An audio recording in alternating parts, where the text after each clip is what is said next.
Thank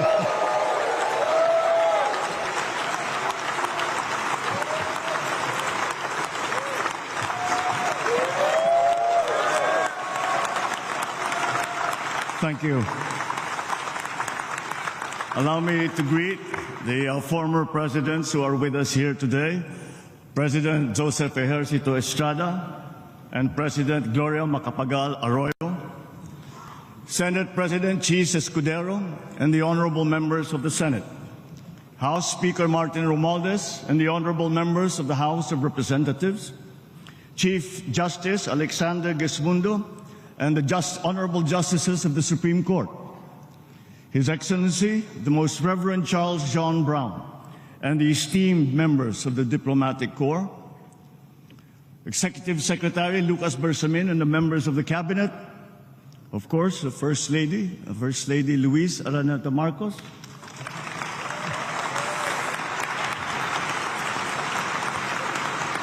other distinguished guests, mga minamahal kong kababayan, magandang hapon po sa inyong lahat.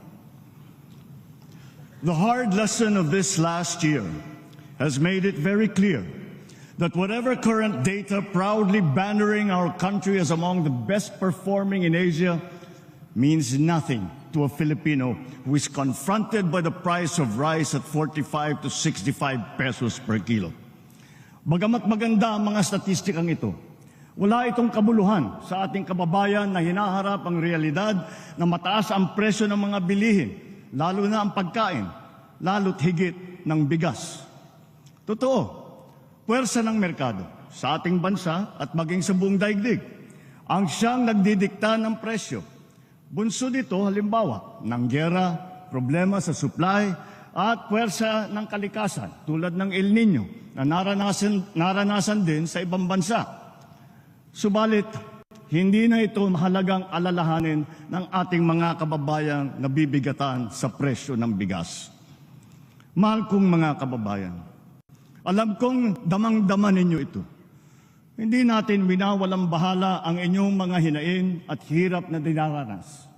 Sa kabila ng mga hamon ng ating kinakaharap, nasaksihan natin ang pinakamataas na ani ng palay sa bansa nitong nakalipas na taon. Pumalo ito sa lagpas 20 milyong tonelada, ang pinakamataas na ani mula noong 1987. Gayunpaman, ang ani na ito ay katumbas lamang ng 13 milyong tonelada ng bigas. Kulang pa rin ito para sa ating pangangailangan na 16 na milyong tonelada ng bigas, kung kaya't napipilitan tayong mag-angkat. Ngunit, lokal na produksyon pa rin ang ating mas bibigyan ng halaga. Kaya patuloy nating sinusuportahan ang sektor ng agrikultura upang mapabilis, mapadali at mapalakas ang produksyon mula sa pagpunla, pag-ani at paghuli hanggang sa pagbiyahe at pagbenta, upang maiwasan din ang pagkasira ng mga produkto. Nitong nakalipas na taon, higit 100 milyong kilo ng mga sari-saring binhi, suwi at pataba nang ipinamahagi sa mga magsasaka. Namigay rin ang pamahalaan ng mahigit 300,000 inahin upang ito ay maparami. Para naman sa mga mangingisda, mahigit 500 milyong fingerlings at 3,000 mga bangka ang napamahagi. Nakakatulong din ang mga ginawa at inayos ng mga fish port at cold storage upang masuportahan ang kanilang industriya.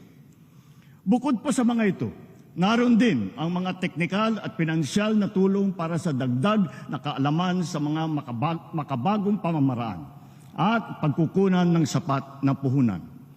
Handa na rin ang pamahalaan na ilabas ang mga bakuna laban sa swine fever na magpapalakas sa mga alagang hayop at magbibigay ng garantiya sa mga magsasaka laban sa pagkalugi.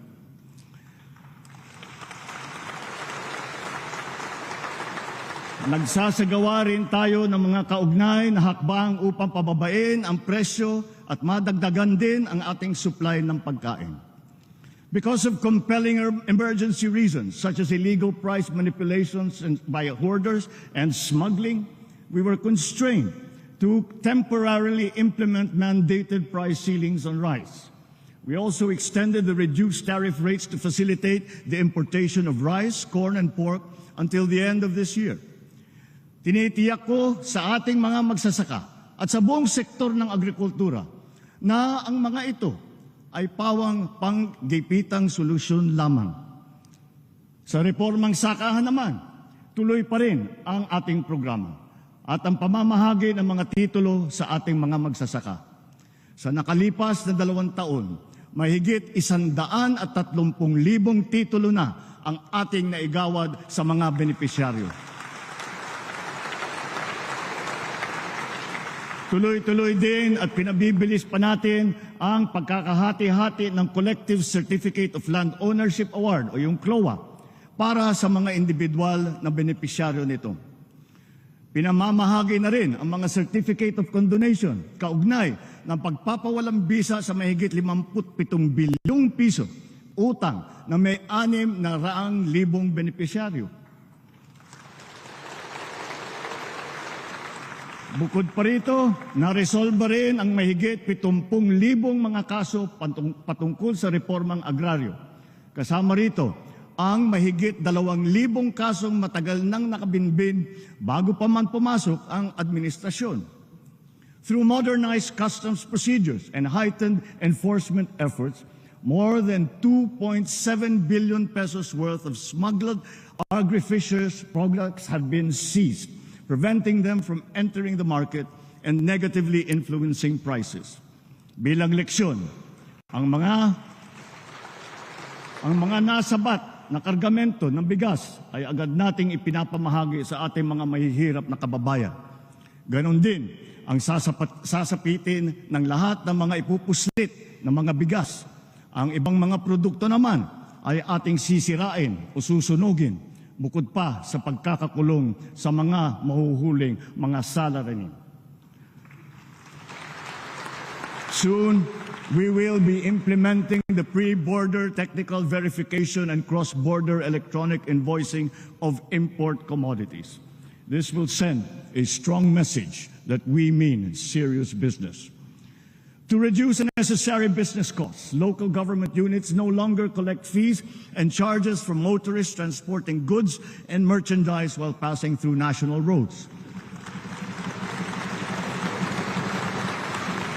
On the same principle, LGUs have been strongly urged to refrain from collecting similar fees for the use of local roads. Nagsilbing kaagapay ng taong bayan ang kadiwa sa panahon na mataas ang presyo ng pagkain. Dahil naging epektibo ito, ang mga kadiwa centers ay magpapatuloy pa. Katuwang ang mga lokal na pamahalaan, dinagdagan pa natin ang mga kadiwa sa iba't ibang panig ng bansa. Higit sa lahat, layunin nating gawin permanente rin at mas madalas pa ang pagdaraos ng mga kadiwa. Matapos ngayong taon, ang 1,200 kilometro ng mga farm-to-market roads sa buong bansa, mahigit 9,300 makinarya ang maipapamahagi at pasilidad na magagawa ngayong taon. Patuloy tayo nagbubukas at kukumpuni ng mga irigasyon sa buong Pilipinas. Ngayong taon, bibigyan natin ng patubig ang halos 45,000 hektarya ng bagong lupain. Bubuhayin din natin muli ang irigasyon sa halos 38,000 hektarya ng lupain sa buong bansa. Isa sa mga natatapos na proyekto ay ang Stage 2 ng Malitubog-Maridagaw Irrigation Project. Halos 10,000 hektarya ng lupain sa North Cotabato at sa Maguindanao del Sur ang masiservisyohan ng irigasyon na ito. Ang ilan sa mga ginagawa nating irigasyon ngayon ay solar. Ibig sabihin, pinapatakbo ang mga ito ng haring araw, hindi nauubos at hindi nangangailangan ng paggamit ng krudo. Isang halimbawa, ay ang kakabukas lamang na Kabaruan Solar-Powered Pump Irrigation Project sa Quirino, Isabela. Samantala, dahil sa Halaur River Multipurpose Project sa Iloilo, halos 32,000 hektarya ng lupain ang mabibigyan ng patubig. Patutunayan ng proyekto sa Halaur River ang pinalalawig na potensyal ng irigasyon. Hindi na lamang patubig sa sakahan ang kaya nitong gawin. Ito na rin ay magagamit sa pagkontrol ng baha, paglikha ng kuryente at pati na rin para sa turismo. Moving forward, irrigation dams will supplement all our other bulk water projects to ensure water security for our people, especially in the underserved areas. Matindi ang naging epekto ng dumaang El Nino, lalo na sa mga sakahan. Sa tinamong pinsala mula sa pagkasira ng mga pananim, nagkaroon ng proteksyon ang ating mga magsasaka sa pamamagitan ng ating binigay na crop insurance. Sa nakalipas na 2 taon, mahigit 9,000 piso halaga ang naging bayad pinsala para sa mga apektadong magsasaka at mangingisda. Ngunit, mainam na rin na nailunsad na maaga ang mga modernong paraan ng pagtatanim tulad ng low water use farming technologies. Sa ating nasimulan na proyektong Lawa at Binhi, isinasagawa na ang mga modernong imbakan ng tubig upang lalong maging handa at protektado ang ating mga magsasaka sa banta ng tagtuyot. As we can see in all the world, weather events are, as has been predicted, getting more extreme, such as torrential rains that instantly shift to scorching heat waves or vice versa. Our country's geographical location makes us highly vulnerable to the adverse effects of climate change. Precisely because of our inherent vulnerability, we are proactive advocates for heightened climate responsibility and justice on the global stage. To this end, we have secured a seat on the board of the Loss and Damage Fund. And further, the Philippines has also been selected as host country to that fund. This will require an enabling law from Congress to confer the legal personality and capacity to the board. This welcome development shall complement all our other climate adaptation and mitigation measures and give us a strong voice to access the needed financial assistance for climate-related initiatives and impacts. Gayunpaman, ang pinakamahalaga ay ang buong bansa ay matibay at laging handa sa nakakapinsalang mga sakuna. Nangunguna ang ating mga DRRM workers upang tiyakin ang ating malawakang paghahanda at ang ating pagiging mulat at listo sa anumang oras. Bilang pangunahing paghahanda, nagtatayo tayo ng mga mahalagang infrastruktura na magsisilbing proteksyon at sentro ng koordinasyon, lalo na sa aspeto ng paghahatid tulong.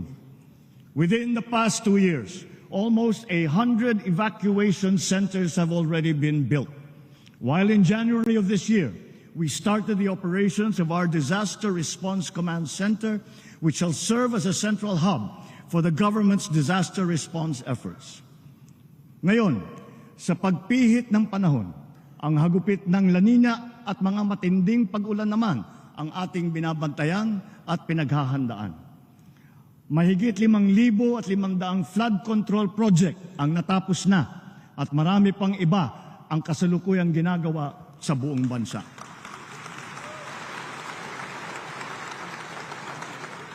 Isa na rito ay ang Flood Risk Management Project sa Cagayan de Oro River na magbibigay ng pangmatagalang proteksyon sa mahigit 600 hektarya ng lupa at 60,000 nating mga kababayan. Isa pa ay ang proyekto sa Pampanga Bay na magsisilbing karagdagang lunas sa mga pagbabaha.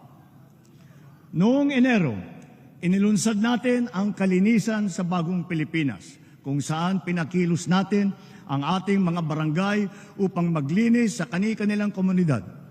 Sa 5 buwan lamang, mahigit 40,000 tonelada ng basura ang nakolekta ng mahigit 22,000 mga barangay sa buong bansa. Inaasahan ko ang tuloy-tuloy na suporta ng mga lokal na pamahalaan sa paglilinis ng ating pamayanan. Bilang halimbawa rin dito sa Maynila, nagsimula na ang malawakang pagtutulungan upang bigyang buhay muli ang Ilog Pasig.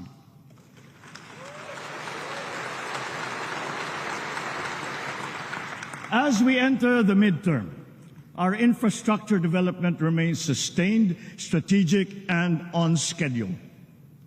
Aside from agriculture and disaster risk, our other vital sectors and pillars such as education, health, energy, low-cost housing, transport, information technology, they all stand to benefit from our aggressive infrastructure development as befitting our upper middle income economic target. With the results that we have seen 2 years into this administration, we can claim that despite challenges, we are steadily progressing towards our targets in the medium term. Our power and internet services are continuously being upgraded in both capacity and connectivity. Sa ating free Wi-Fi program, halos 10 milyong unique user devices ang nakikinabang sa libreng internet sa mahigit 13,000 lugar sa buong Pilipinas. Nasasagap ito sa marami nating mga paaralan at mga malalayo at liblib na mga po. Patuloy pa ang ating pinaparami ng mga libreng Wi-Fi sa buong bansa. As part of our nationwide internet infrastructure development, Phase 1 of the National Fiber Backbone has been completed and operationalized. Phase 2 and 3 have already begun early this year and shall be completed by 2026. This fiber backbone will give us sufficient capacity in terms of bandwidth. As of 2022, only 77% or 20.6 million households were connected to the internet. This is much too low. Together with our private sector partners, we will efficiently harness the concept of common towers to provide connectivity to Filipinos who are at the far end of the last mile. Expect full government support to ensure the successful completion of this critical project, including policy reforms and streamlined processes. Bigger and faster IT infrastructures require stronger and more impervious cyber defense. Our recently launched National Cybersecurity Plan lays down the blueprint for us to safeguard our systems against cyber attacks. With this said, I have directed the agencies concerned to ensure that the speed and quality of our IT development always mirrors the pace and trajectory of our economic aspirations.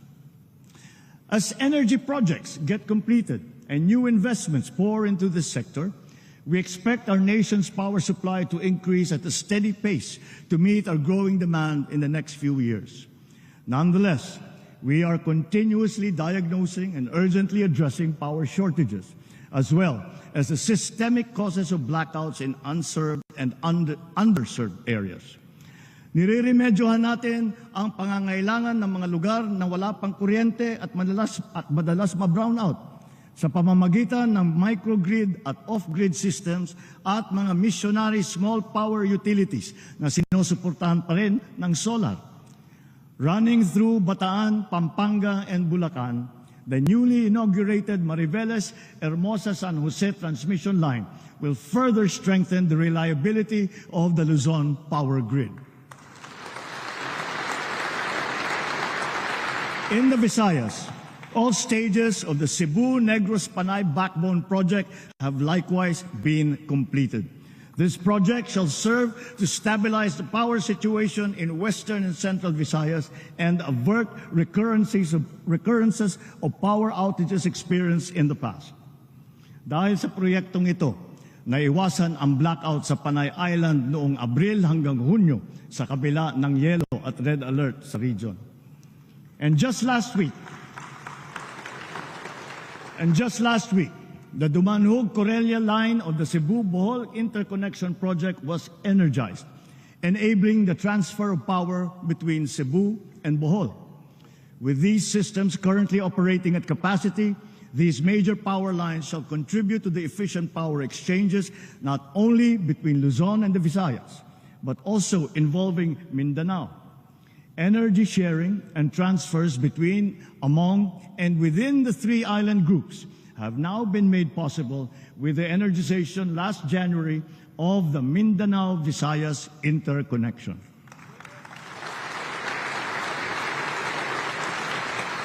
The energization of the Mindanao-Visayas interconnection is a defining moment, not only for the power sector, but for the entire country.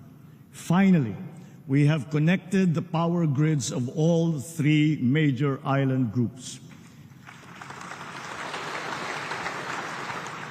The unified Philippine grid is a fulfillment of this dream, whose seeds were planted in the 80s through a vision bolstered by R&D, which we accomplished by applying typical Filipino persistence and dedication.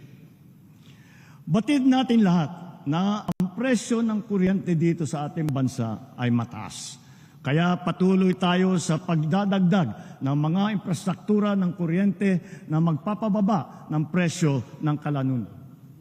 Sa kabilang banda, tinitiyak din nating makatarungan ang paniningil sa mga consumer. Ilan sa mga hakbang na pinatupad ng pamahalaan ay, una, ang mas maayos at patas na Lifeline Rate Program para sa mga mahihirap, lalo na sa mga benepisyaryo ng 4Ps.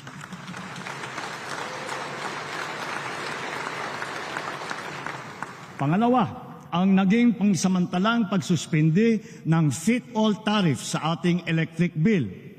Pangatlo, ang anti-bill shock program. At pang-apat, ang naging pagsuspindi ng wholesale electricity spot market noong panahon na nag-red alert sa Luzon at Visayas grid. At ang panghuli, mga refund at pagpapatanggal ng mga sobrang singil sa consumer tulad ng franchise fee.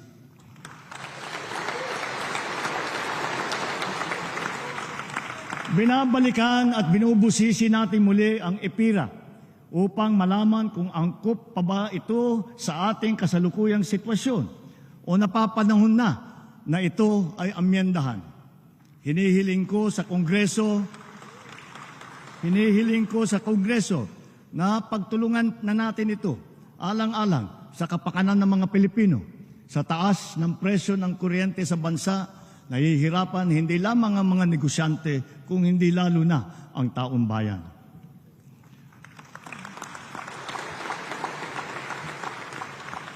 As of May this year, 12,000 kilometers worth of roads and more than 1,200 bridges have been built and upgraded across the country.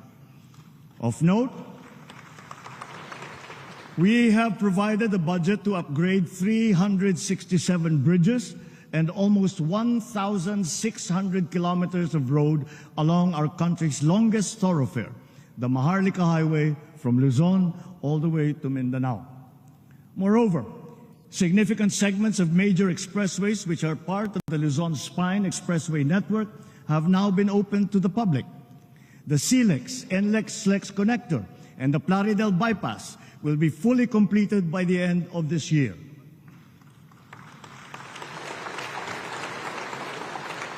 CALAX and the C5 South Link will be fully operational by next year. Dahil sa mga mahalagang daan na ito, ang norte, gitnang Luzon, Maynila at katimugan Luzon ay lalo pa ngayon magiging mas konektado sa isa't isa. Under our Inter-Island Linkage Bridge Program, we expect two major bridges to be opened to motorists this year. One is the Panguil Bay Bridge, touted as the longest water-spanning bridge in northern Mindanao. This bridge will connect Lanao del Norte to Misamis Occidental.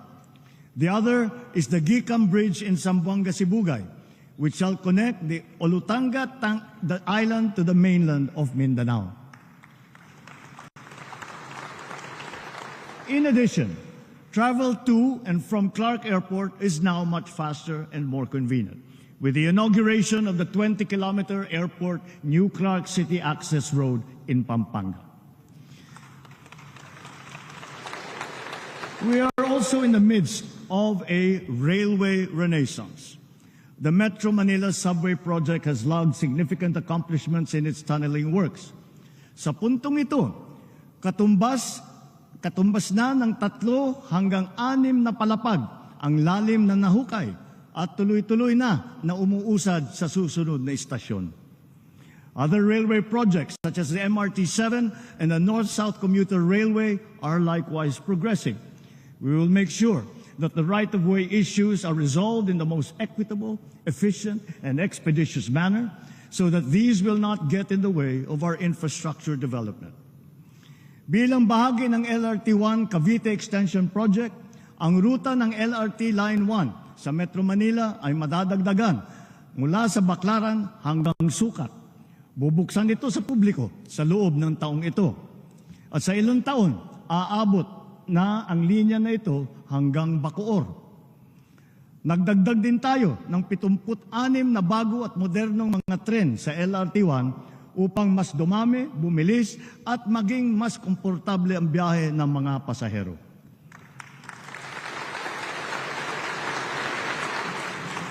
Kamakailan lamang, binuksan naman natin muli sa publiko ang PNR Bicol Line na may habang 100 kilometro mula Naga hanggang sa Legazpi. Gayon din, patuloy ang pagpaganda ng ating mga paliparan at ang ating mga daungan para sa ikaginahawa ng ating mga manlalakbay. Unang-una na rito ang paliparan ng Maynila. Sa pangangasiwa ng pribadong sektor, inaasahang gaganda ang itsura at serbisyo nito sa mga susunod na taon. Soon, it will be capable of accommodating 48 flights per hour, servicing our ever-increasing local and international flight routes, and catering to more than 62 million passengers every year. More than 70 airports and seaport development projects across the country have now been completed, and another 350 ongoing projects are set to be completed by the year 2028. Notably, the capacities of the passenger terminal buildings of the General Santos Airport and the Bicol International Airport have been expanded by 300 and 500%, now catering to 2,000 and 1,600 passengers respectively. Meanwhile, the Batangas Port PTB, our popular marine gateway to Mimaropa, the Visayas, and to Mindanao, can now accommodate 8,000 travelers at any given time.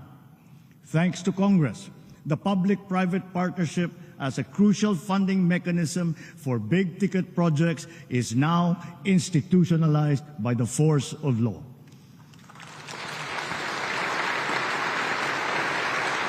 PPP is seen to facilitate strategic investments and the timely development of projects under our Build Better More program, especially since around 1/4 of our flagship projects have been envisioned to be funded through this modality. As a perfect example, the NAIA PPP will go down in our history, not only as among the largest and fastest approved PPPs, but one that has set the bar in terms of openness, transparency, and competitiveness of the process. Through this partnership, our foremost aerial gateway is now primed for a revitalization. Once considered as among the worst and most stressful airports in the world, it will soon be a world-class international airport that we can all be proud of.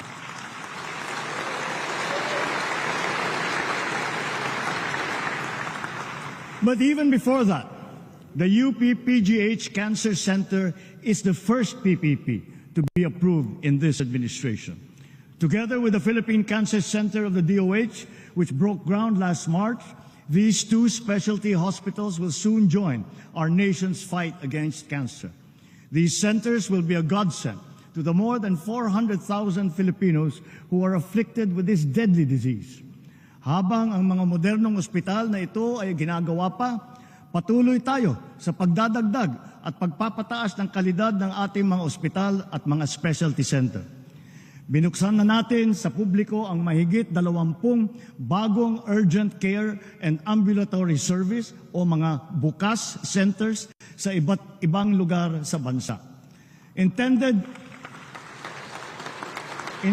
to decongest public hospitals, these centers shall provide competent ambulatory care, most especially to the poor and to the disadvantaged, for health conditions that do not require hospital admission. Katuwang din natin ang lokal na pamahalaan sa mga tinatayo natin mga tawag na super health centers. Sa tulong ng mga LGU, malalagyan natin ng sapat ng mga doktor at nurse ang mga ito at madadagdagan pa natin sa mga susunod na taon. Layunin natin na sa lalong madaling panahon, lahat ng lalawigan natin ay may sapat na mga center o pasilidad na may kakayahang makapagbigay ng pangunahing serbisyong medikal para sa ating mga mamamayan. Samantala, titiyakin natin na ang bawat isang probinsya ay mabibigyan ng mobile clinic upang ang laboratory exam at ilang pang pangunahing serbisyo medikal ay mapapalapit natin sa ating mga kababayan. Sa PhilHealth naman, dinamihan na ang klase ng generic na gamot na kasama sa benepisyo para sa mga outpatient. Mula sa 21 generic na gamot ay 53 na.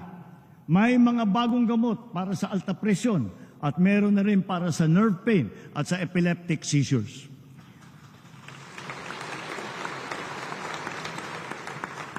Bilang tugon sa dumaraming insidente at tumataas na presyo ng pagpagamot, itinaas na ng PhilHealth ng mahigit doble ang mga benepisyo para sa mga malulubhang karamdaman tulad ng acute stroke at pulmonya. Ang limit na ngayon para sa mga kondisyon na ito ay itinaas na hanggang 76,000 piso at 70,000 piso. Upang mapaigting pa ang paglaban natin sa kanser, tinaasan ng PhilHealth ng mahigit 1,000% ang benepisyo para sa pagpagamot ng breast cancer. Ang dating limit na 100,000 piso, ngayon ay ginawa na nating 1.4 million pesos.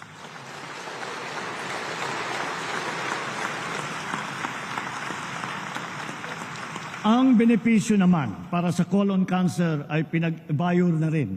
At bago matapos ang taon, maisasama na rin sa mga benepisyo ng PhilHealth ang chemotherapy para sa cancer sa baga, atay, ovary at prostate. Naglaan po tayo ng mas mataas na pondo para sa ating medical assistance program. Kaya higit na mas marami pang mga Pilipino ang matutulungan nito ngayong taon. Aside from our aggressive hiring efforts, we have enhanced medical and allied health programs, allocated seed funds for public medical schools, and launched scholarships and review and upskilling programs. These are to support the medical and nursing professions with a goal to strengthen and increase our human resources for health. As part of our recalibrated health approach towards prevention and healthy habits, we are prioritizing vaccinations, nutrition, mental well-being, and active and healthy lifestyles.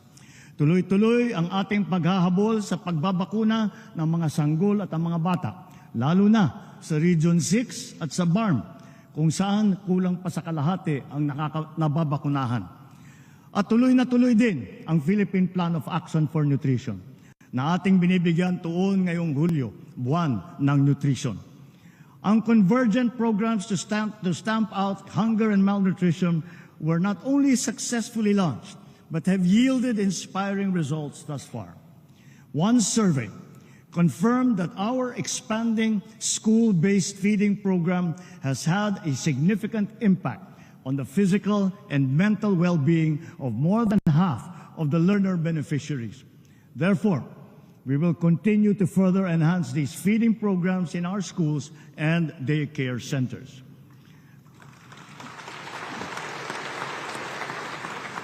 The recently launched Walang Gutom 2027 will now be fully rolled out from the initial 2,300 households, now all the way to 300,000 food-poor households across the country by the end of this year. But the program will go on until we feed the 1 million most food-poor families by 2027. An important component of our strategies to address malnutrition shall be the program for the first 1,000 days, or the first 2 years of a child's life. To ensure the health and nutrition of children 0 to 2 years old from the poorest families, we have proposed in the 2025 budget a new grant under the Pantawid Pamilyang Pilipino program for this purpose. Sa pamamagitan nito, ang isang buntis o ang isang ina na benepisyaryo ng 4Ps ay mabibigyan ng karagdagang tulong pinansyal na laan para sa kanya at sa kanyang anak. Ang tulong na ito ay upang matiyak na siya at ang sanggol na kanyang sinapupunan o batang anak ay maaasikaso ng doktor, mababakunahan at mabibigyan ng sapat na nutrisyon.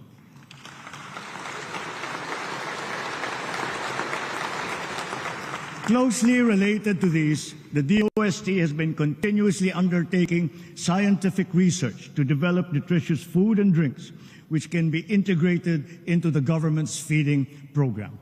Government is aware of the pressing yet delicate social issues of the day, such as the mental well-being of our people.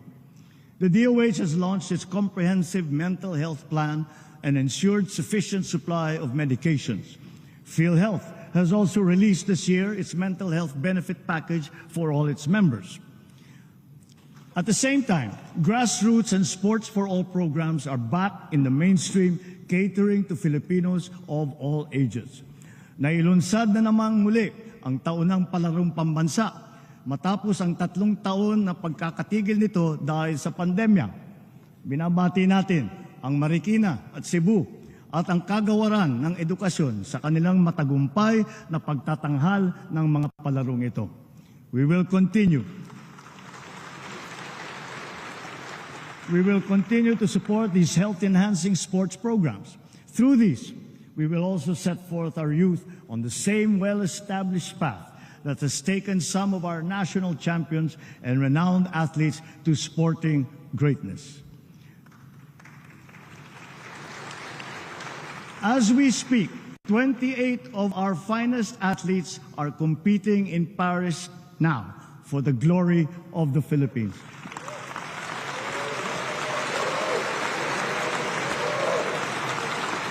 Let us wish them well and the best of luck.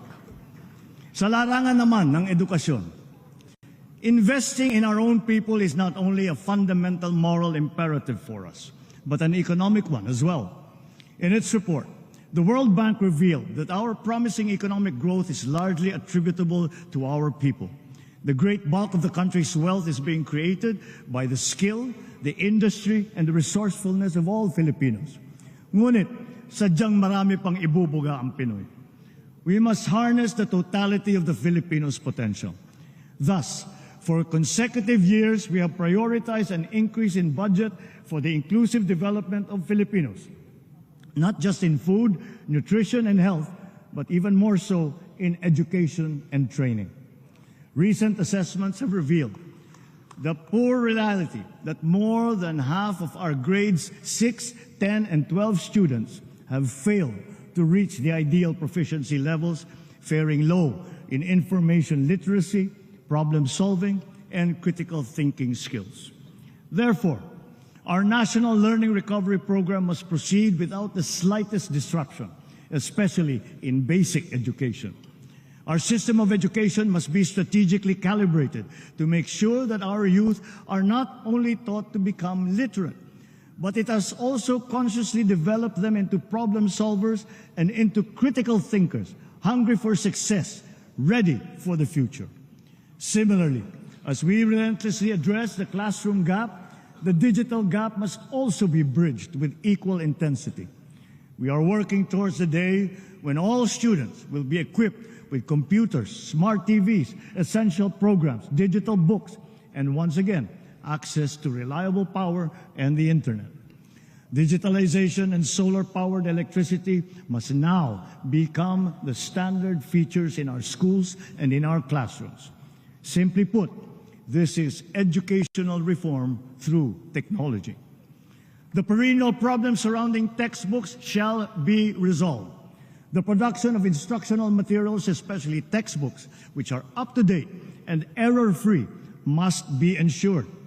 The whole process, from approval of manuscript to procurement, all the way to distribution, will be cut short from its present 3 years to just 1 year.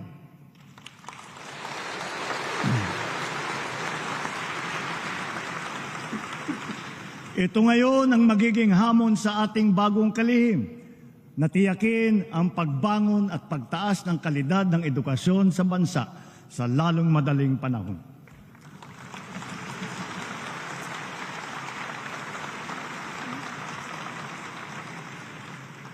Clearly, of course, the quality of our education rests on the quality of our teachers. Every classroom that we build will be but an empty and lifeless structure without its moving force, the teacher. But our teachers are not just perfunctory figures in our schools. They are the very foundation of our educational system. And so, as we build and upgrade schools, so too must we uplift and upskill our teachers, whose competence and trademark Filipino patience, determination, and compassion will be at the core of our national learning recovery. Dinagdagan natin ang mga empleyado ng hahalili sa mga guro upang magampanan ang mga sari-saring gawain sa paaralan.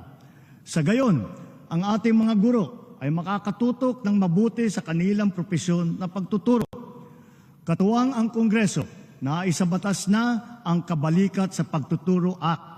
Ito'y magbibigay sa mga guro nasa pampublikong paaralan ng taunang teaching allowance para pambili ng mga kagamitan sa pagtuturo at mga kaugnay na gastusin.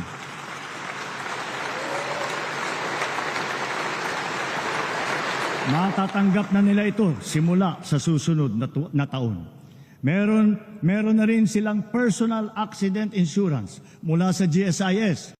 Makakapaghatid din ng dagdag na ginhawa ang Special Hardship Allowance para sa mga karagdagang public school teacher na masasaklaw nito na nakakaranas ng matinding hirap at panganib sa kanilang araw-araw na pagtatrabaho. At wala na ring utang taging sa mga teacher.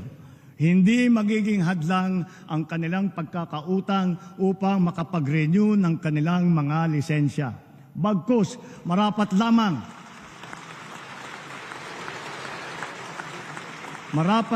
na sila ay payagan pa rin makapagturo nang sila ay makapaghanap buhay at merong kinikita. Of equal significance, we have allocated funds to finally implement the expanded career progression system for our public school teachers. This will promote professional development and career advancement within their ranks. This expanded system lays out two major career paths for our teachers to pursue: the teaching and the school administration tracks, each of which shall have ample career growth opportunities. With this system in place, we will accelerate the career growth of teachers. Sa sistemang ito, wala ng public school teacher ang magre-retire na teacher 1 lamang.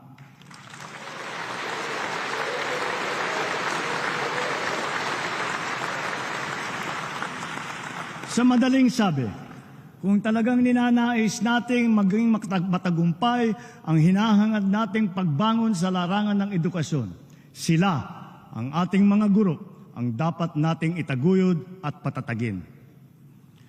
Last year, we reported that our system of higher education was gaining international recognition for all the right reasons. As further evidence, 87 of our higher educational institutions have now made it into various world university rankings. 51 of them are public universities or colleges. Also, we witnessed this past school year a significant rise in the enrollment rate in higher education, both in public and in private institutions. The same upward trend is likewise noted in technical vocational education and training, or TVET. Statistics do not lie. 8 out of 10 graduates of TVET ultimately land decent jobs. So with its high employability rate, TVET will definitely be instrumental in capacitating our people and in maintaining our employment rate at consistently high levels. Cognizant of its potential, the DepEd, CHED, DOLE, and TESDA have joined forces now to incorporate TVET in the senior high school curriculum to further boost the employability of our students. The Philippinovation and Balikhaing Pinoy programs have been launched, both drawing vast interest and inspiring key sectors and the public to generate solutions, to share ideas, and to drive innovation forward across the country. The IT and creative sectors are burgeoning industries, knowing no territorial bounds, and they hold great promise for our talented and hardworking people. This is the call of our times, and we are moving to answer that call. The schools will serve as the preeminent incubators of the innovative and creative energies of all Filipinos. Advanced learning systems and technologies in the areas of robotics, artificial intelligence, and the Internet of Things shall be made available in TVET Innovation Centers nationwide. Highly technical and professional level training courses will soon be launched, notably in cybersecurity and in the creative industries. Of our globally ranked HEIs, 63 have made it into the WURI Global Top 300 Innovative Universities. In the face of tough global competition, the Mabalacat City College in Pampanga was awarded the Technological or Digital Innovation of the Year. And for the second straight year, Samar State University topped the rankings for its digitally pioneering R&D project entries.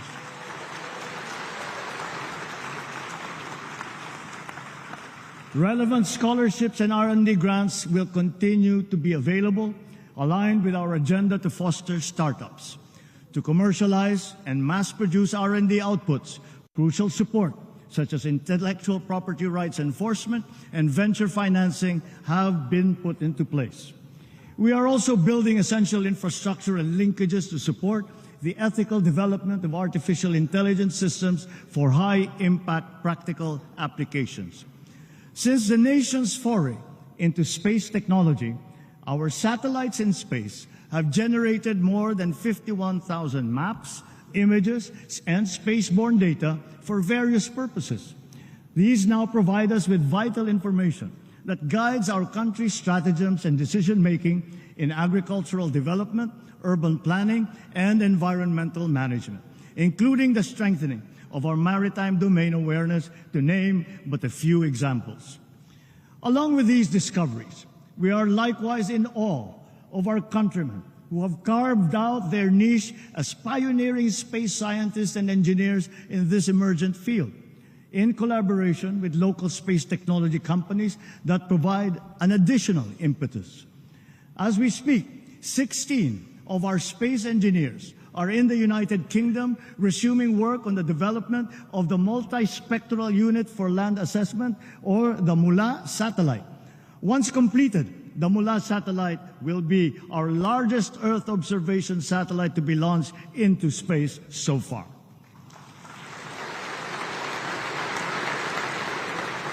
May they inspire the next generation of Filipino students to follow their footsteps and reach for the stars. Sa ating mga trabahador, our employment rate has increased to 95.9%. We also saw a significant increase in high-quality jobs. Underemployment, too, has decreased from 11.7% in May of 2023 to 9.9% today. This is our lowest number since 2005. Notably, we also saw an increase in middle-skilled employment, wage and salaried employment, and full-time jobs. Magagandang balita pa rin ang mga ito sa kabila ng nararanasang mataas na presyo ng pagkain.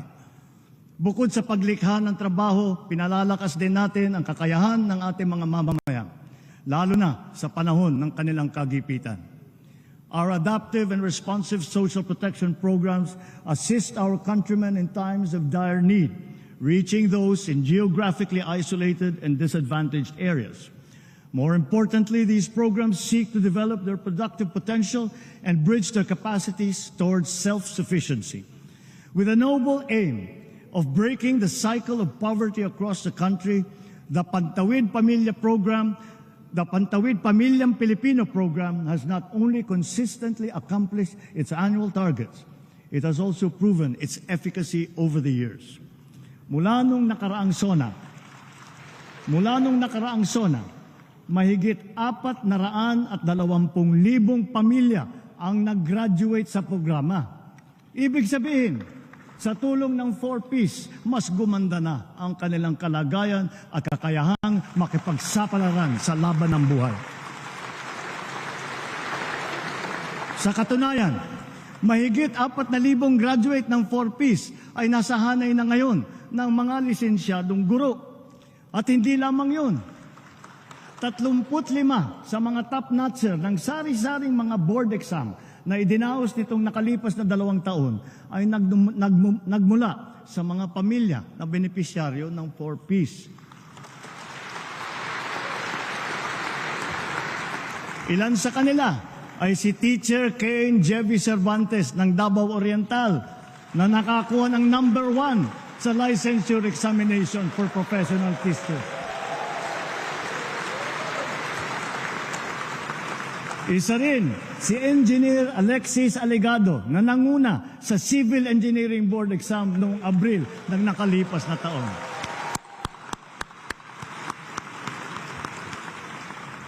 Tomorrow, the birth date of Apolinario Mabini, we cap off the National Disability Rights Week. Our PWDs can rest assured of government's effective implementation of beneficial policies and programs that will guarantee equitable opportunities, special interventions, and incentives for them.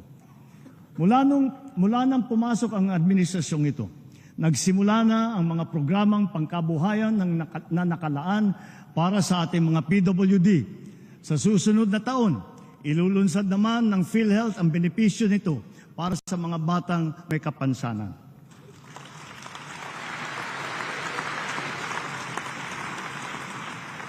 Halos dinoble na rin ang diskwento na ibinibigay sa mga PWD at sa mga senior citizen na tulad ninyo para sa mga basic necessities at prime commodities.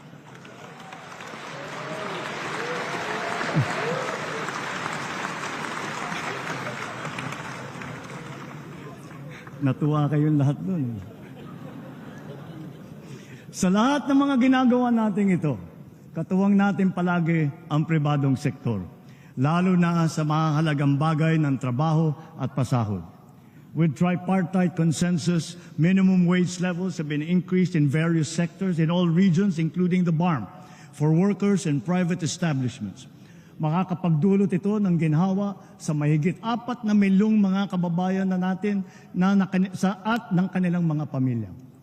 Para naman sa ating mga kawani ng gobyerno, mayroon silang maaasahang medical allowance bilang karagdagang benepisyo sa susunod na taon.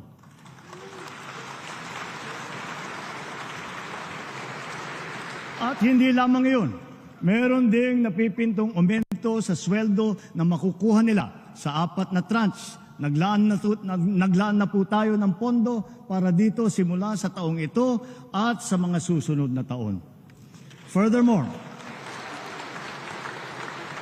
Furthermore, we have extended the services of our job order and contract of service personnel working in government. This will also afford them ample opportunity to work on their civil service eligibilities while gaining additional relevant experience and training to upgrade their employment qualifications. Our aggressive infrastructure development, business-friendly policies, investment and export promotions, foreign visits, and economic missions are all aimed at generating not just jobs, but quality and competitive jobs. A substantial number of investment pledges have already commenced operations, with many more at various stages of development. Sa bilang natin, bukod sa malalaking kita para sa bansa, makakalikha ang mga ito ng mahigit 200,000 trabaho para sa ating mga kababayan.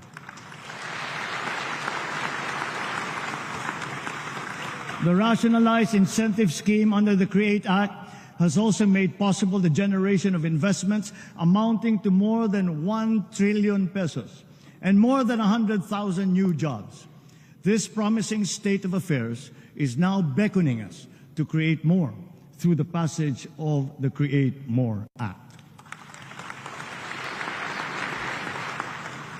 Conscious efforts to improve the ease of doing business and delivering government services through digitalization, integration, and streamlining of processes have produced their intended multiplier effects. Cost savings from operations have translated to higher revenues and to more speedy transactions. These have effectively addressed the fragmented, overlapping, and time-consuming procedures that have hindered optimal productivity by government. Attributable to these transformative reforms, government services are becoming more efficient. More and more systems are now digital and cashless, assimilating individuals, MSMEs, even agricultural workers. These have expedited transactions and commercial exchanges and promoted the convenience of all parties concerned. Ang Paling-QR ay isa sa mga programang unti-unting lumalakas, ang hatak sa publiko at dumarami ang gumagamit. Bolstering our Cybercrime Prevention Act, the recently passed Anti-Financial Account Scamming Act will further protect the public by heightening the responsibility and security systems of banks and financial institutions and imposing high criminal liabilities on social engineering schemes and money mules. Job placement also has seen significant progress, especially through our Public Employment Service Offices, or PESOs, nationwide. PESOs have harnessed IT capabilities and improved labor industry coordination. Collectively, they boast a job placement success rate of 98%.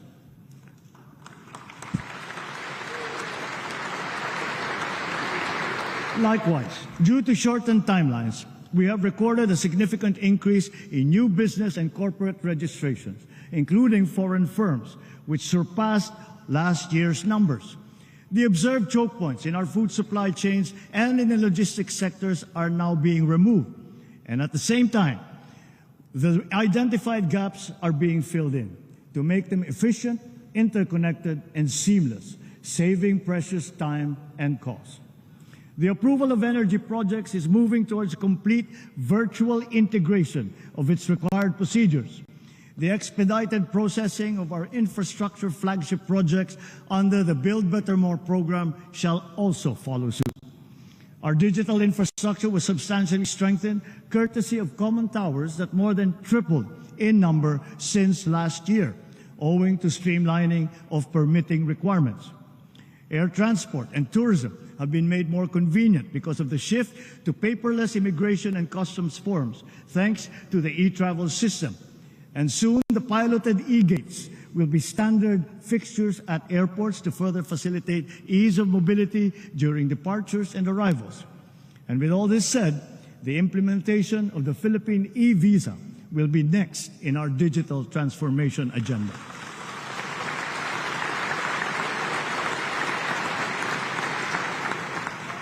Let us now go to tourism, because we in the Philippines have no less than 7,641 beautiful reasons to tap the potential of our tourism sector, for which our archipelagic nation is internationally renowned and from which many Filipinos derive their livelihood.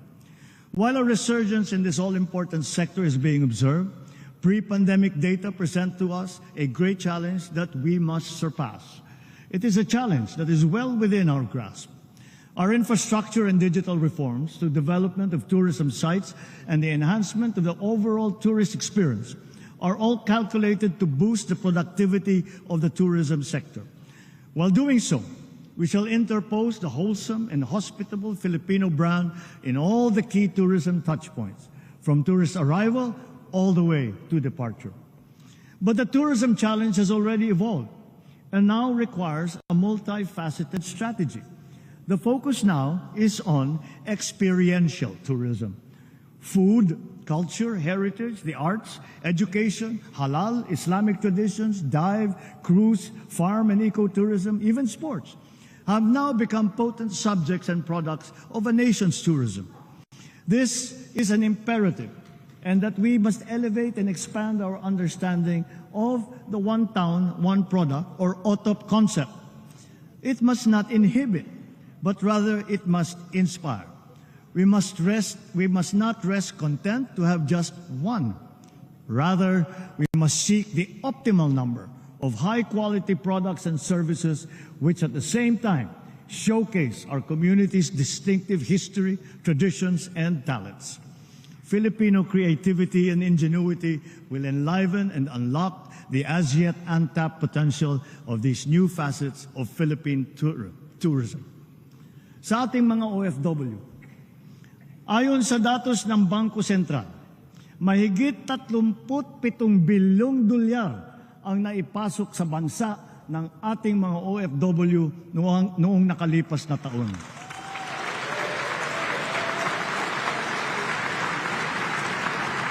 Sadyang napakalaking tulong nito sa ating bumabangon na ekonomiya.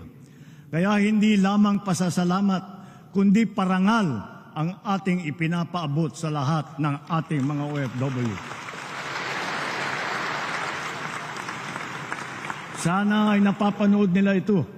Ramdam na ramdam hanggang dito sa ating bansa ang inyong sakripisyo.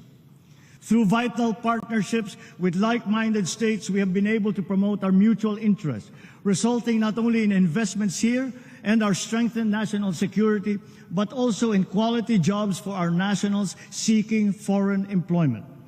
Through intense Philippine lobbying, the United Nations has adopted the resolution on promoting and protecting the enjoyment of human rights of seafarers. This will ensure their safe and decent living and working conditions at sea, a human rights imperative.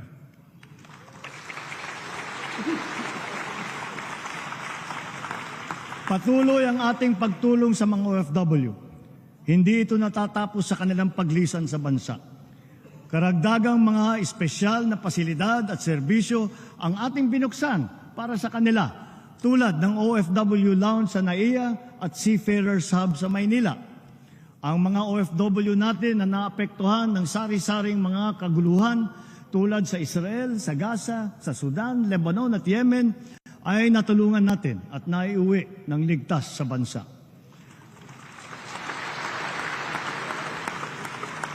Gayon din ang naging pagtulong natin sa mga kababayan nating nasalanta ng kalamidad at krisis tulad sa Taiwan at sa New Zealand. Hanggang sa kanilang pag-uwi, buong puso ang ating pagtanggap at paglingap.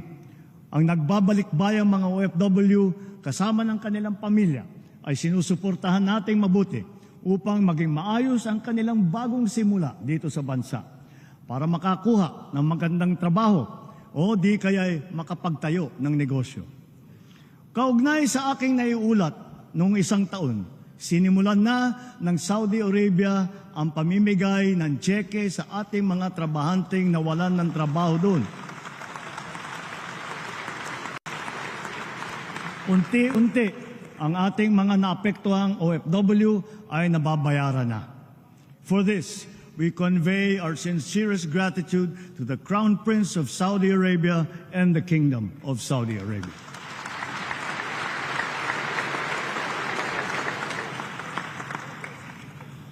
Lessons from history and current events teach us that peace and order is an essential ingredient of genuine prosperity and social development. This is the path that we choose to take. Despite difficulties, despite our diversity and differences as a people, We are joined together by a unique history and have constantly invested our energies and resources in strengthening the pillars of peace.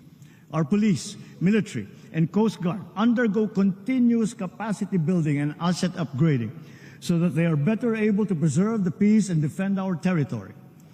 We have noted an overall decrease in crime rate and an improvement in crime solution efficiency. But this is not enough. This is not enough. Our law enforcement need to continue to earn the trust of our people. The strong pillars of our criminal justice system, especially in light of the new rules on criminal investigation and our independent judiciary, function in unison. In tandem with the justice system, COA's audit mechanism works in harmony with our transparency, streamlining, and open government initiatives.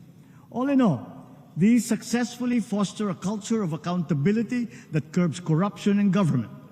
With the newly enacted Republic Act number 12009 that I signed just last Saturday, government procurement will be modern and innovative, more streamlined and efficient, and truly at par with global best practices.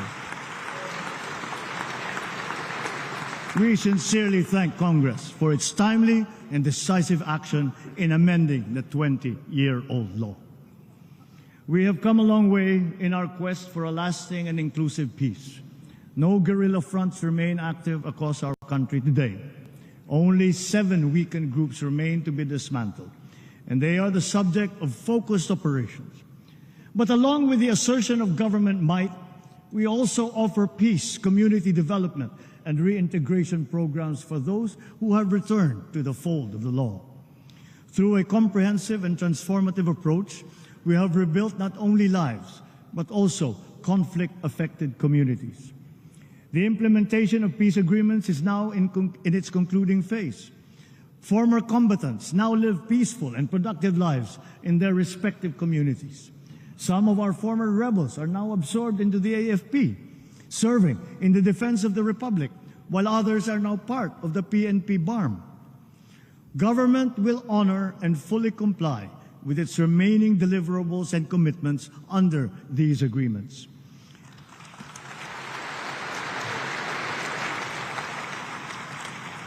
In November last year, we signed proclamations granting amnesty to former rebels. A month later, and then in June of this year, the House of Representatives and the Senate issued their respective resolutions concurring with these amnesty proclamations. That Congress is one with us is a testament to the whole nation's sincere desire for peace. In such a short period, the BARM has impressively established a strong foundation for its progressive, autonomous social development. Investments continue to pour into the BARM. Last year, investments in the region increased by 140% year on year. The improved peace and order situation, good governance, not to mention high hopes and confidence amongst its people, all contribute to the reasons why BARM's poverty index has significantly decreased since 2018. In Marawi, the rehabilitation and rebuilding continue under the supervision now of the Office of the President. Our focus remains on restoring energy, water, and livable communities. As of today, all 7 intergovernmental mechanisms of the BARM, as mandated under the organic law, have been organized and activated. These will guarantee effective and constant consultation between the Bangsamoro and national governments in the fundamental aspects of governance. 5 out of the 7 essential laws for the BARM have already been enacted by the BTA Parliament. Now it has its own administrative code. It has its own local government code, its own election code, and those for education and the civil service as well. So with these inspiring developments, the BARM appears primed and ready for its regular elections, the first ones that they will have in the coming year.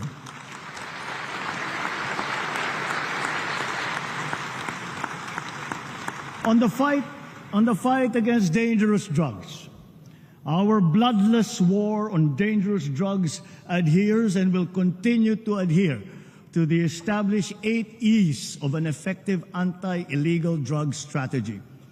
Extermination was never one of them.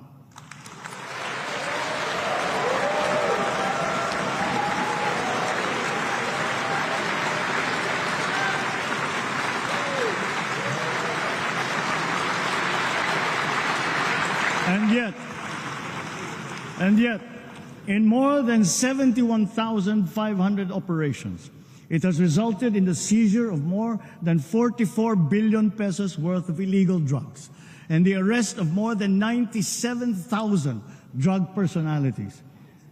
More than 6,000 of those arrested were high-value targets. 440 of them were government employees, of whom 42 were uniformed personnel. 77 were elected officials.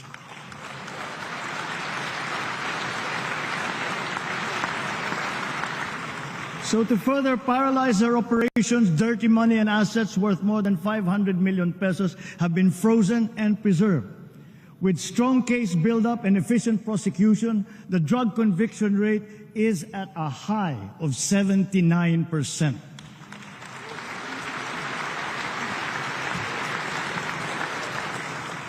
Together with this, we welcome the report that the number of drug-affected barangays in our country has been reduced by 32%.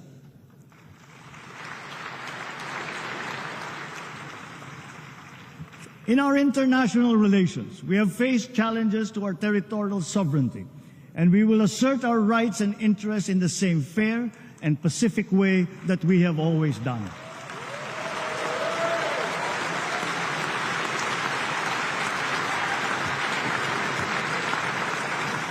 Proper diplomatic channels and mechanisms under the rules-based international order remain the only acceptable means of settling disputes.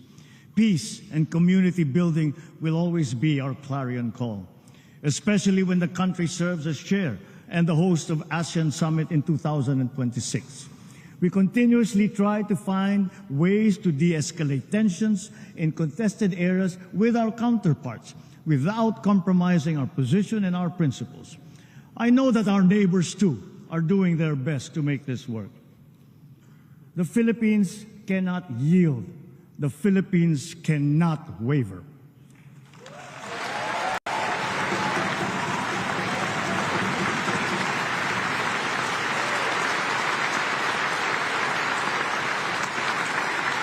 We are now more conscious as a people and strategic in heightening our aerial and maritime domain awareness. We are continuing to strengthen our defensive posture, both through developing self-reliance and through partnerships with like-minded states. Ang West Philippine Sea ay hindi katang-isip natin lamang. Ito ay atin. Ito ay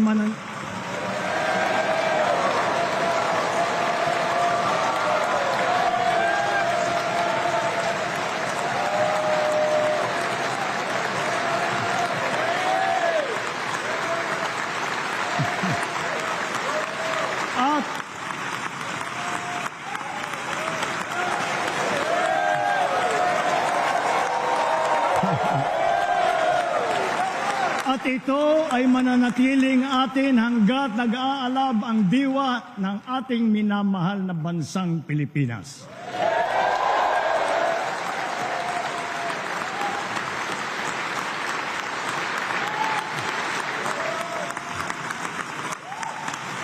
Pagtitibayin at palalaguin natin ang kamalayan at kaalaman ng buong bansa at titiyakin na maipapasa natin ito sa kabataan at ating susunod na mga salinlahi.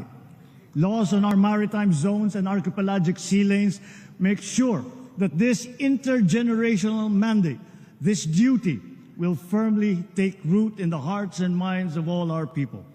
Sa buong sandatang lakas, sa Coast Guard, sa ating mga mangingisda sa West Philippine Sea, tagapin po ninyo ang taus-pusong pasasalamat ng buong bansa dahil sa inyong ginagawang pagmamatyag at sakripisyo.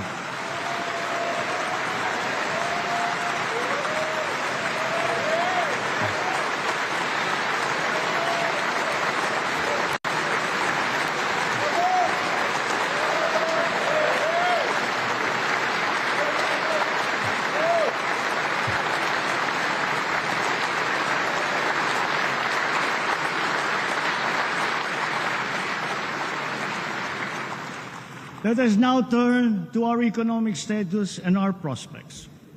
In spite of headwinds that we have faced, we have stayed the course. The country exhibits healthy signs of post-pandemic resilience comparable to strong economies in our region. Our poverty rate has significantly dropped to 15.5%, down from 18% in 2021. This present figure is even lower than the pre-pandemic level of 16.7% in 2018. Ang katumbas nito ay halos 2.5 milyong Pilipino ang naiangat natin mula sa kahirapan. Kasabay nito, nabawasan ng lagpas 1,700,000 ang bilang ng mga Pilipinong walang sapat na pambili ng pagkain. Patuloy natin pagsisikapan na marami pa tayong maiaahon mula sa kahirapan. To sustain the country's economic gains, we are promoting investment-led growth. We have set in motion policies and programs to create an environment conducive for business to thrive, like reforms in the capital markets and implementation of green lanes. As a result, we have green lanes certified, around 100 projects with a total investment of about 3 trillion pesos across the sectors of renewable energy, digital infrastructure, food security, and manufacturing. The Philippine financial system remains robust and resilient. Tax and non-tax revenue collection has also become more efficient in pace with our rejuvenated economy. Notably, for the past 2 years, our GOCCs have remitted dividends to the national government with a combined tally exceeding their contributions in 2022.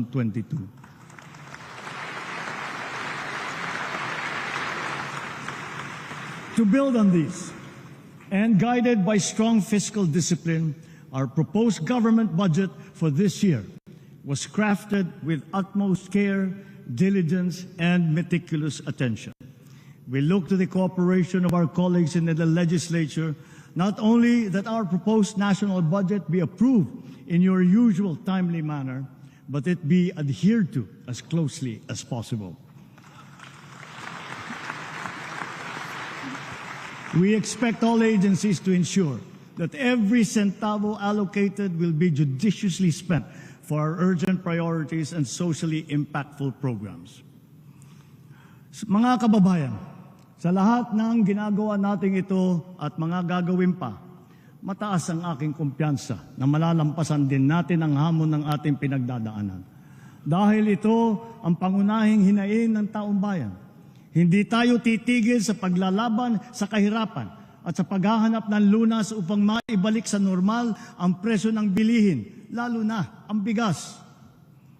At ngayon po, naririnig po namin ang malakas na sigaw ng taong bayan laban sa mga pogo.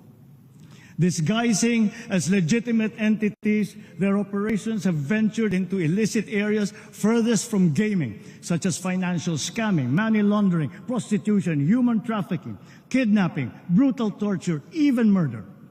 The grave abuse and disrespect to our system of laws must stop.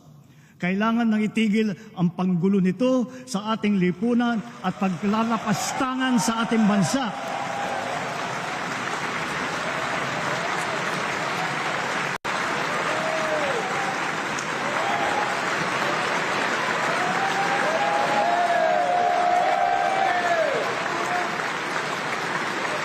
Effective today, all pogos are banned.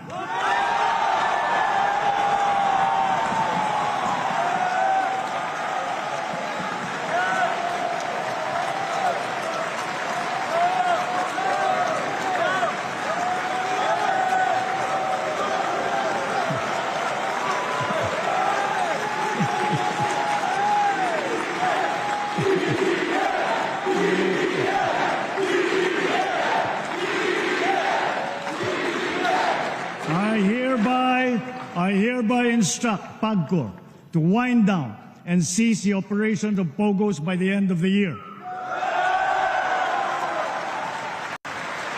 The DOLE, in coordination with our economic managers, shall use the time between now and then to find new jobs for our countrymen who will be displaced.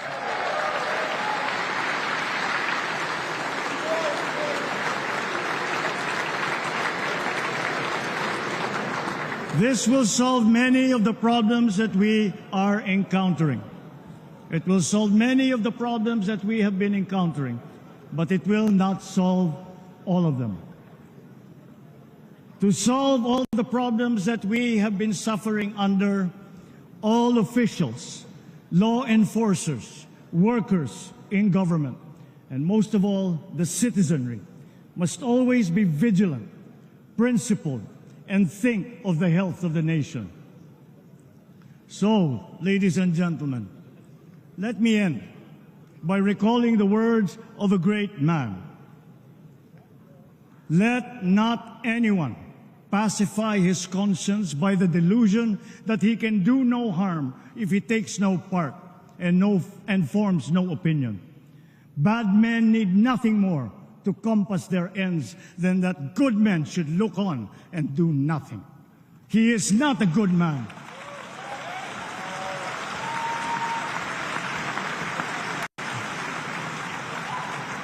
He is not a good man who, without a protest, allows wrong to be committed in his name.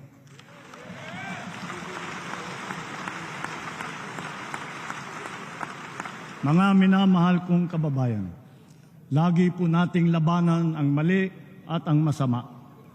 Lagi po nating ipaglaban ang tama at ang mabuti. Lagi po nating mahalin ang Pilipinas.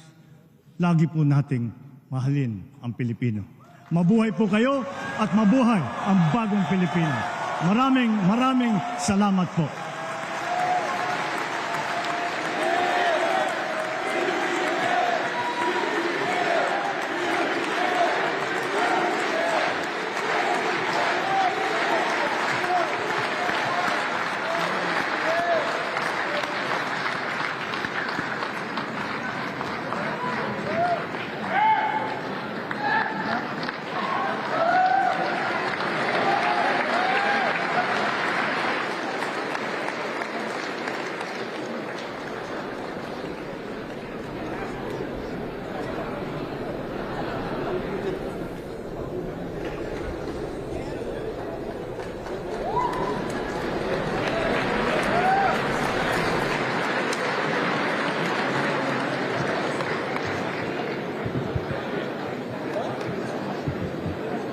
On the part of the Senate, the joint session is hereby adjourned. On the part of the House of Representatives, the joint session is adjourned.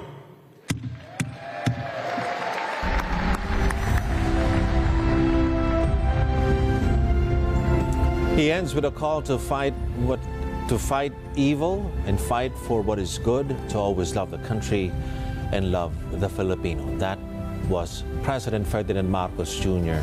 making his third State of the Nation address. He